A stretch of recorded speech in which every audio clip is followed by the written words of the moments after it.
السلام علیکم ورحمۃ اللہ وبرکاتہ۔ امید ہے عزیز طلباء آپ لوگ سب انشاءاللہ خیر و عافیت سے ہوں گے۔ تو یہ ہمارا درس ہے اردو ادب کا۔ اس میں ہم آج پڑھیں گے روضہ تاج محل۔ روضہ تاج محل کے سلسلے میں آج ہم پڑھیں گے۔ روضہ کا مطلب آپ جانتے ہی ہیں، روضہ رسول صلی اللہ علیہ وسلم، یعنی اللہ کے رسول صلی اللہ علیہ وسلم کا مقبرہ۔ تو روضہ کا معنی ہوتا ہے مقبرہ، یعنی ایسی جگہ جہاں پہ لوگوں کی قبریں ہوتی ہیں، اسی کو مقبرہ کہا جاتا ہے۔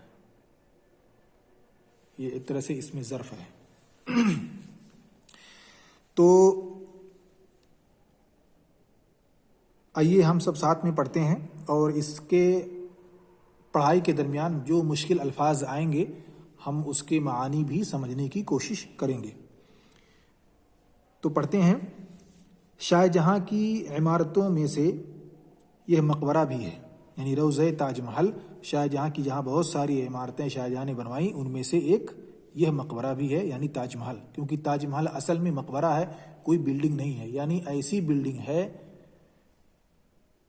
جس میں قبر ہے۔ اصل اس کی جو اصلیت ہے وہ ایک مقبرہ ہی کی حیثیت سے ہے، لیکن چونکہ وہ مقبرہ ایسا ہے کہ اس کی بلڈنگ جو ہے بڑی خوبصورت ہے، اس لیے اس کو شہرت ملی ہے۔ اصل وہ مقبرہ ہے، یعنی ایک قبر گاہ ہے جہاں پہ لوگ مدفون ہیں۔ وہ بلڈنگ بنائی گئی، اس بلڈنگ میں آگے پوری باتیں آئیں گی انشاءاللہ، جس کی خوبی کو دنیا کی کوئی عمارت نہیں پہنچتی۔ مصالح کی عمدگی اور نقشے کی پاکیزگی نے وہ عجیب رونق پیدا کی ہے کہ یورپ و ایشیا کے تمام مشہور عمارتوں میں سے یہ مقبرہ سبقت لے گیا۔ عمارتوں سے یہ مقبرہ سبقت لے گیا، یعنی آگے بڑھ گیا اور ان پر فائز ہو گیا، ان سے زیادہ پاپولرٹی یا ان سے زیادہ اسے شہرت ملی۔ یہاں پہ ایک لفظ ہے مصالح کی عمدگی۔ مصالح آپ جانتے ہی ہیں، مصالح یعنی جسے ہم اپنے گھروں کو بناتے ہیں تو کہتے ہیں مسالہ لگا کر کے بنایا گیا ہے۔ اب مسالہ دو طرح کا ہوتا ہے، مٹی کا یا سیمنٹ کا، تو یہی مسالہ یہاں پہ مراد ہے، یعنی مصالح کی عمدگی، یعنی اچھا مسالہ اس میں یوز کیا گیا، نمبر 1 کوالٹی کا، جس سے اس بلڈنگ پر صدیوں تک کوئی فرق نہیں پڑا۔ جس کے نام سے یہ مقبرہ معروف و مشہور ہے وہ شاہ جہاں کی بیگم ممتاز محل تھی۔ شاہ جہاں کی ایک بیوی کا نام تھا ممتاز، اس کا نام ہی تھا ممتاز محل۔ اب ممتاز محل کے نام پر یہ تاج محل بھی ہو گیا۔ عوام الناس نے لفظ ممتاز کو تاج بنا لیا، ممتاز کو میم کو ہٹا دیا اور تاج جو تھا اس کو صرف تاج کہنے لگے، اس طرح سے تاج ہو گیا، تاج محل یعنی ممتاز کا محل۔ اور اب یہی عام و خاص کی زبانوں پر جاری ہے۔ بعد رحلت کے شاہ جہاں بھی اسی مقبرے میں مدفون ہوا، یعنی جب شاہ جہاں کی رحلت ہوئی، یعنی شاہ جہاں کا وفات ہوا، انتقال ہوا، رحلت کا مطلب ہوتا ہے انتقال، یعنی ایک جگہ سے دوسری جگہ چلے جانا، اسی لیے رحلہ ہے۔ رحلہ بھی ایسے ہوتا ہے، رحلہ کا مطلب ایک جگہ دوسری جگہ جانا، منتقل کر جانا، تو یہیں سے ہے، اسی سے ہے۔ شاہ جہاں بھی اسی مقبرے میں مدفون ہوا، یعنی اسی قبرے میں اسے بھی دفنایا گیا۔ مدفون ہوا یعنی دفنایا ہوا شخص بن گیا، یہ مفعول ہے، مفعول کے وزن پر ہے، دفنا سے، یہ عربی کا کلمہ ہے۔ چنانچہ شاہ جہاں و بیگم دونوں کی تربیتیں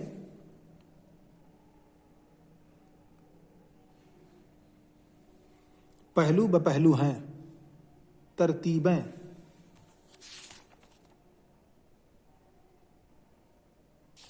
یہ ترتیبیں ہیں۔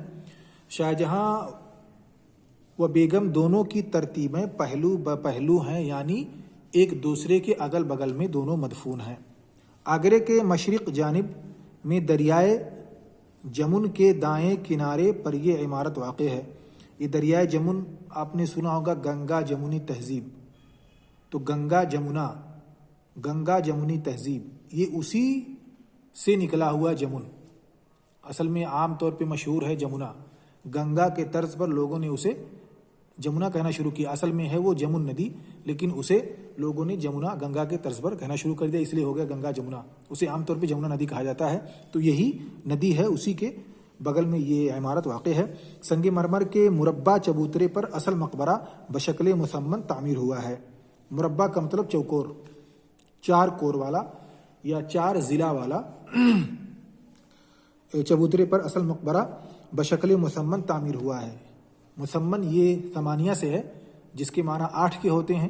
اور مسمن جب کہا گیا تو ایسی شکل جس کے 8 اضلاع ہوں، 8 جس کے سائڈس ہوں، اس لیے اس کو مسمن کہا جاتا ہے.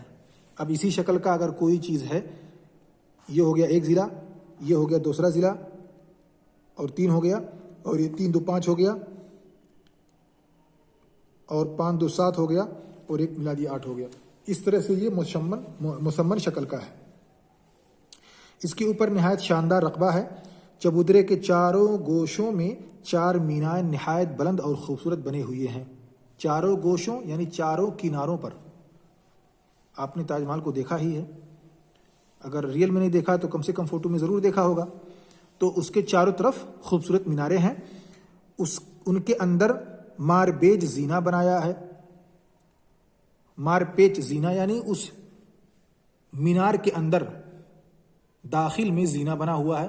آپ اس زینے پہ چڑھ کر کے مینار کے اوپر تک جا سکتے ہیں. تمام عمارت سنگ مرمر کی ہے، جس کو جلا کر کے مثل آئینہ کے چمکا دیا ہے.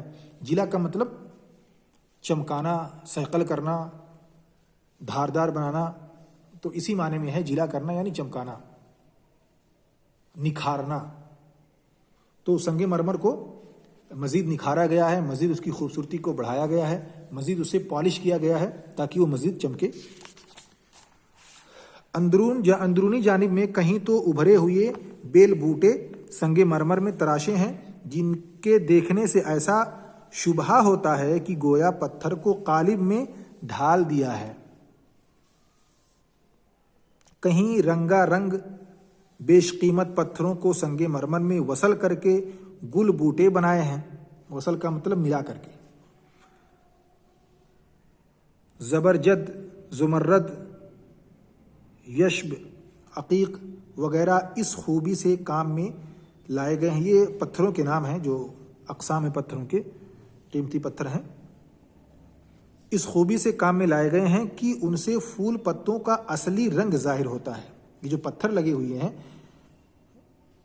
ان کو اس انداز میں بیٹھایا گیا ہے، اس انداز میں ان پر کاریگری کی گئی ہے کہ ایسا لگتا ہے کہ یہ سب پھول پتے ہیں اور ان کا اصلی رنگ بھی یہی ہے. بعض مبصروں کا قول ہے کہ ایک ایک بوٹا 100 ٹکڑوں سے مرکب ہے. یعنی ایک ایک پھول جو ہے وہ، یا ایک ایک ڈیزائن یا زخارف جو اس میں لگے ہوئے ہیں وہ کم سے کم 100 ٹکڑوں سے بنا ہوا ہے. مبصروں یعنی مبصر یعنی دور اندیش جسے کہا جاتا ہے. یہ بصر سے ہے. اور ہر ٹکڑا بقدر مناسب تراشا گیا ہے، مناسب انداز میں اسے تراشا گیا ہے. نہ تو اس میں زیادتی کی گئی ہے نہ اس میں کمی کی گئی. بہت مناسب انداز میں ایک ایک ٹکڑے کو تراش کر کے اسے ایک دوسرے کے ساتھ ملایا گیا ہے، پرویا گیا ہے. وہ خاص خوبی جس کی بدولت یہ عمارت دنیا کی عمارتوں میں فائق ہے، یعنی سب سے اوپر ہے، یہ ہے کہ اس کے بیل بوٹے کی ساخت میں غایت درجے کا تناسب اور اس کے رنگوں میں نہایت درجہ کی موزونی ہے. تناسب یعنی برابری ہے، نسبت سب کا برابر ہے. اگر کسی کو 40% تراشا گیا، دوسرے کو بھی 40% ہی تراشا گیا. تمام بوٹوں کو، تمام پھولوں کو، تمام پتھروں کو اسی نسبت سے، اسی تناسب سے تراشا گیا ہے. اور ان کے رنگوں میں نہایت درجہ کی موزونی ہے، یعنی وزن ہے، برابری ہے. وزن سے موزونی ہے یعنی سب میں برابری. ایسا نہیں ہے کہ کسی کا رنگ زیادہ ہے، کسی کا کم ہے، کسی کا پھیکا ہے، کسی کا گاڑھا ہے. ایسا نہیں ہے، بلکہ بالکل ایک سا رنگ فٹ کیا گیا ہے. یہی سب سے اچھی خوبصورتی یا سب سے اچھی بات ہے اس عمارت کی. غرض عمارت کی خوش اسلوبی اور گلکار کی لطافت دیکھنے والوں کے لیے دل پر ایسا اثر پیدا کرتی ہے کہ بیان میں نہیں آ سکتا. یعنی خوش اسلوبی، یعنی اس انداز میں اس کو بنایا گیا ہے، اس انداز میں اس کو سیٹ کیا گیا ہے کہ اس کی لطافت، اس کی خوبصورتی، اس کا پیارا پن آپ اپنے الفاظ میں بیان نہیں کر سکتے۔ آگے کہتے ہیں مقبرے کے مغربی جانب میں مسجد اور مشرقی سمت میں تسبیح خانہ ہے۔ سمت میں، سمت یا سمت جو بھی آپ پڑھ لیں، اس کے شرقی سمت میں تسبیح خانہ ہے۔ سمت یعنی جانب، آپ جانتے ہی ہیں کہ 4 سمت ہیں، پورب، پچھم، اتر، دکھن، 2 اور ملا لیجئے تو ہو جائیں گے 6، اوپر نیچے بھی کر لیجئے تو اوپر 1 سمت، نیچے 1 سمت، اور پورب، پچھم، اتر، دکھن، دائیں بائیں، سامنے اور پیچھے۔ تو اس طرح سے شرقی سمت میں تسبیح خانہ ہے۔ اب دیکھیے یہاں پہ مسجد الگ ہے، تسبیح خانہ الگ، حالانکہ مسجد ہی میں تسبیح سب کچھ ہے، لیکن چونکہ پیسہ تھے اور بہت ساری چیزیں تھیں ان کے پاس، انہوں نے مسجد بنوا دی، اور مسجد نماز پڑھ کر کے اگر آپ کو سبحان اللہ الحمدللہ اللہ اکبر کہنا ہے تو پھر آپ بغل میں چلے جائیے، وہاں پہ تسبیح کی نہیں ہے، تو تسبیح خانہ الگ بنا دیا گیا ہے۔ بدعت ہے اور کیا۔ یہ دونوں عمارتیں ہم شکل ہیں، ایک جیسی ہیں، شکل و صورت ایک دوسرے کی ملتی ہے، اور سنگے سرخ سے بنی ہیں۔ سرخ مطلب لال، لال پتھر سے بنی ہے۔ جنوبی طرف میں ایک نہایت عالی شان دروازہ ہے، اس کے پہلو میں سنگ سرخ کے دالان دور تک چلے گئے ہیں۔ اس کی عمارت بھی قابل دید ہے۔ اس دروازے سے مقبرے تک حوض ہے، اور اطراف حوض کی تمام زمین باغ و چمن سے آراستہ اور سرسبز و شاداب ہے۔ آراستہ پیراستہ یعنی مزین ہے، سرسبز ہرا بھرا، شاداب اسی معنی میں، ہرے بھرے شادابی کے معنی میں، ہریالی کے معنی میں ہے۔ اب یہاں پہ کچھ الفاظ ہیں جسے ہم نے پہلے ہی شرح کر دیا ہے، یہاں پر بھی ہیں، چلیے اس کو بھی پڑھ لیتے ہیں۔ مصالح ہے، جیسا کہ میں نے بتلایا، سبقت ہے، آگے بڑھنا، عوام الناس، جنرل پبلک، جنتا۔ رحلت ہے، کوچ کر جانا، سفر کر جانا، انتقال کر جانا۔ مدفون ہے، دفن ہونا۔ تربت، اس کا پتہ نہیں کیا معنی ہے۔ پہلو بپہلو، اگل بگل، ایک دوسرے کے اگل بگل میں۔ مسمن، میں نے اس کی شرح کر دی ہے۔ رقبہ ہے، رقبہ کا معنی ہوتا ہے حدود، حدود رقبہ، یعنی ٹوٹل، جیسے آپ کا یہ صفا شریعہ کالج ہے تو اس کا رقبہ کتنا ہے، یعنی اس کی ٹوٹل لمبائی چوڑائی کتنی ہے۔ ایسے ہی کوئی مسجد آپ کے گاؤں میں ہے تو اس کا رقبہ کیا ہے، کتنے لمبائی اور چوڑائی میں، کتنی زمین میں وہ مسجد بنی ہوئی ہے، وہ اس کا رقبہ ہے۔ آپ کا گھر ہے، آپ کا گھر کتنے رقبہ میں ہے، کتنے میٹر میں، سینٹی میٹر میں ہے، یہ اس کا رقبہ کہلاتا ہے۔ مار پیچ یعنی بیچ میں۔ قالب، الٹے الٹے کے معنی میں ہے۔ وصل، ملا ہوا۔ زبرجد، زمرد، یشب، مبصر، دور اندیش آدمی۔ مرکب، ملا ہوا۔ فائق، اونچا بلند، آگے۔ موزونی، وزندار، دونوں برابری۔ خوش اسلوبی، تسبیح خانہ، اطراف، آراستہ وغیرہ۔ تو یہ سارے الفاظ ہیں، اس کے معنی آپ خود ڈکشنری میں ڈھونڈ سکتے ہیں، اور اس عبارت سے بھی آپ ملا سکتے ہیں، سمجھ سکتے ہیں۔ اس میں سوالات ہیں، سوالات خود آپ حل کریں، کتاب کو کھولیں، اس کو پڑھیں اور سوالات کے جوابات ڈھونڈیں۔ چھٹا سوال ہے، اضافت کے معنی ہے اضافہ، بڑھانا اور زیادہ کرنا۔ ایک لفظ کو معنی کے اعتبار سے دوسرے کے ساتھ جوڑنا، اس طرح کی وہ دونوں ساتھ مل کر معنی دیں، اضافت کہلاتا ہے۔ دو لفظ کو ہم ایک ساتھ ملا دیتے ہیں، ایک کو دوسرے کے ساتھ اضافت کر دیتے ہیں تو ایک نیا معنی دینے لگتا ہے۔ بہت ساری اضافی چیزیں یا اضافت کے کلمات ہم جانتے ہیں، ابھی اسی کو آگے دیکھتے ہیں، کیسے ہوتا ہے، کیا ہوتا ہے اور کیسے بنایا جاتا ہے۔ اسی سلسلے میں یہ سوال نمبر 6 ہے۔ لکھنے میں اسے پہلے لفظ کے آخری حرف کے نیچے زیر سے ظاہر کیا جاتا ہے. پہلے والے لفظ کے نیچے زیر ہوتا ہے. یہی بتلاتا ہے کہ اس کی اضافت دوسرے کلمہ کے ساتھ کی گئی ہے. جیسے قابل دید، آپ دیکھیں لام کے نیچے یہاں پہ زیر ہے، قابل دید.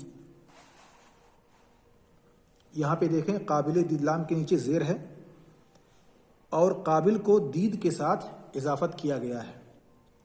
اب اگر اس کا ترجمہ آپ کریں گے، یعنی اس اضافت کو آپ توڑیں گے تو معنی نکلے گا دید کا مطلب ہوتا ہے دیکھنا اور قابل کا مطلب قابل یعنی لائق. تو قابل دید دیکھنے کے لائق، دیکھنے کے لائق، یہاں کے کا معنی آتا ہے یعنی اضافت ہوتی ہے کی کا کی کو. تو جیسے قابل دید یعنی دیکھنے کے قابل یا دیکھنے کے لائق. اگر اس لفظ کا آخری حرف ہا ہو مگر وہ اپنی آواز دیتی ہو تو اس پر حمزہ لگاتے ہیں. جیسے روضہ تاج محل. اب روضہ تاج محل یہاں پہ دیکھیے تا تھا تو اس تا کو ہا سے کنورٹ کر دیا گیا. اصل میں وہ ہا تھا، اس ہا کو حمزہ سے کنورٹ کر دیا گیا، ہو گیا روضہ تاج محل. اب یہاں پہ زیر نہیں لگایا گیا، روضہ تاج محل نہیں کہا گیا بلکہ روضہ تاج محل ہو گیا. تو اگر کسی ایسے لفظ کی اضافت آپ کو دوسرے لفظ سے کرنی ہو اور پہلا لفظ کے آخر میں اگر ہا ہو تو اس کو ہم حمزہ سے کنورٹ کر دیتے ہیں.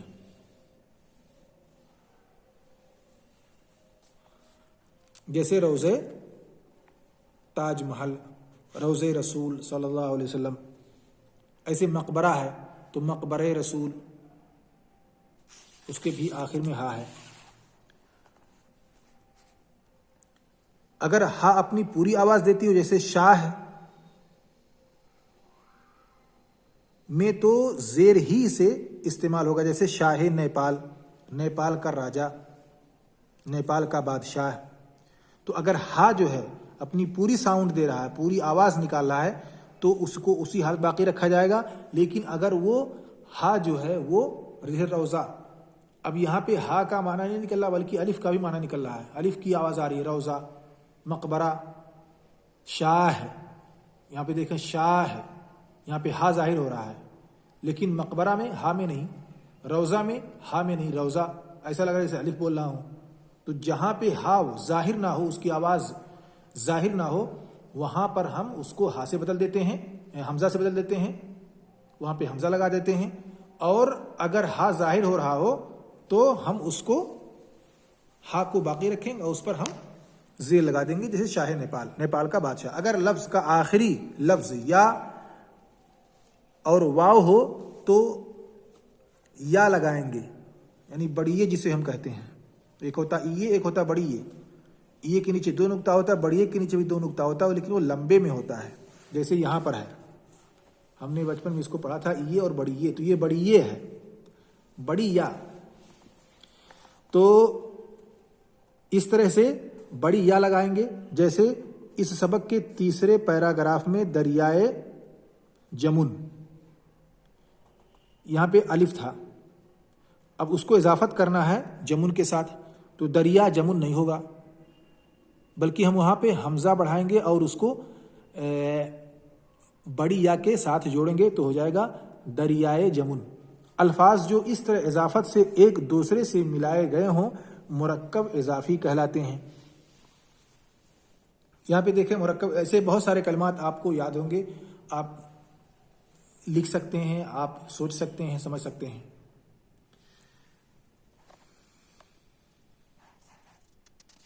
جیسے ناظم اعلیٰ بھی ہے، ناظم اعلیٰ، یہ بھی ناظم الگ کلمہ ہے، اعلیٰ الگ کلمہ ہے، دونوں کی اضافت کر دی گئی ہے. ایسے ناظم مدرسہ آتا ہے، مدرسے کا ناظم. ایسے